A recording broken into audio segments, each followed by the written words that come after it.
이 시간은 야고보서를 살펴보도록 하겠습니다. 야고보서는 신약 성경 가운데서 가장 먼저 쓰여진 책입니다.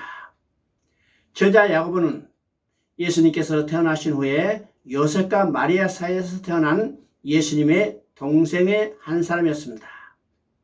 그는 처음에는 예수님이 메시아인 것을 믿지 못하다가 부활하신 예수님을 만난 후에 예수님을 주로 영접하였고 후에 예루살렘 교회에 존경받는 지도자가 되었고, 사도행전 15장에 보면 이방인 전도 문제로 열린 예루살렘 공회의에서 그가 중심 인물로 등장하는 것을 볼 수가 있습니다. 야고보서가 쓰여진 때는 주후 45년경으로 아직 복음이 이방인들에게 전파되지 않았고 유대인들에게만 전파되던 때였습니다. 그래서 그는 인사말에서 흩어져 있는 이스라엘의 12지파에게 문안한다고 말하고 있습니다. 당시의 설교자들은 주로 구약 성경을 가지고 복음을 증거했습니다. 이러한 배경하에서 기록되어진 야고보서는 구약의 율법을 예수 그리스도를 통하여 신약식으로 적용한 것이라고 말할 수가 있습니다. 야고보서에서 삶이 새로워지지 않는 복음과 믿음은 아무 값어치가 없다고 강조하고 있습니다. 사실 예루살렘 교회는 갑자기 엄청난 사람들이 몰려와서 급성장을 이루었지만 생활 프로그램이 없었기 때문에 금방 분쟁과 혼란이 거듭되었고, 이 과정에서 사도들도 갈피를 잡지 못했습니다. 따라서 야고보서는 장차 박해에 직면하게 될 초대 교회 성도들을 격려해주며 그들로 하여금 온전한 사람, 즉 성숙한 그리스도인이 되도록 교훈하기 위해서 기록되었다고 말하고 있습니다. 그래서 야고보서는 행함을 강조하고 있습니다. 그러나 그 행함은 아무에게나 강조하고 있는 것이 아니라 우리 주 예수 그리스도를 믿는 믿음을 받은 사람들에게 주어진 것입니다.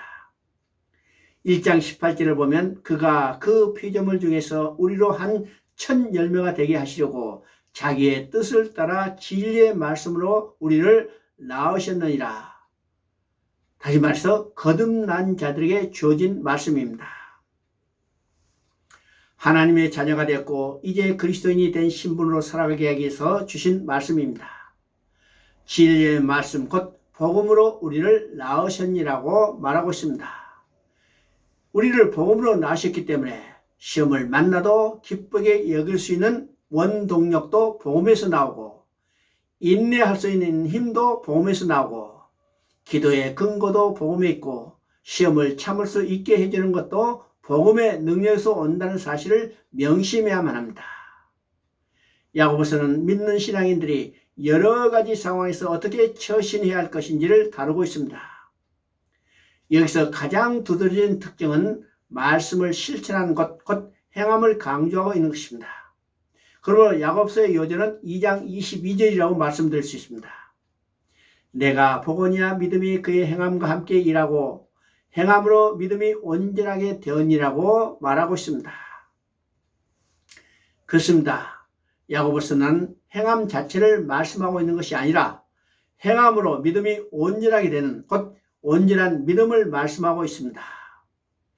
야고보서가 행함을 강조하고 있는 것은 분명하지만 더욱 분명한 것은 행함으로 구원을 얻는다고 주장하고 있는 것이 아니라는 점입니다.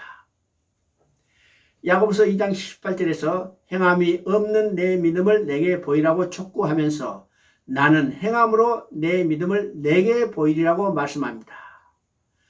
야고보 사도는 믿음을 행함으로 보여주라고 말씀하고 있는 것입니다. 사실 행함이 없는 사람은 믿음을 보여줄 재간이 없습니다. 결국 성숙한 그리스도인이란 믿음이냐 행함이냐 양자택일이 아니라 이 두 가지를 다 구비해서 온전하게 된 사람을 말합니다. 야고보서는 행함이 없는 믿음은 그 자체가 죽은 것이니라. 그리고 2장 17절과 26절에서 거듭 말하고 있습니다. 이는 야고보서를 받은 1차 독자들이 모두 다 죽은 믿음의 소유자들이라는 그런 뜻이 아닙니다.